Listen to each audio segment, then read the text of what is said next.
আজকে থুর দিয়ে কৌড়া করা হবে।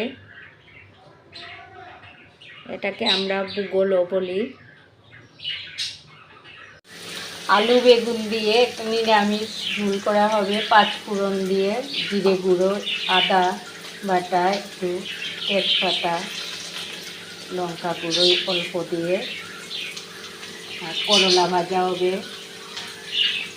আর থুরটা তো কৌড়া করা হবে, মাছের ঝোল হবে।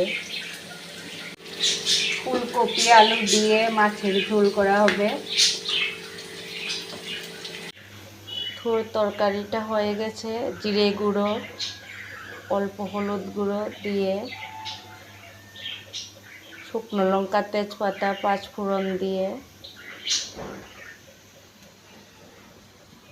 আলু ফুলকপি ভেজে রাখা হয়েছে মাছ দিয়ে করার জন্য।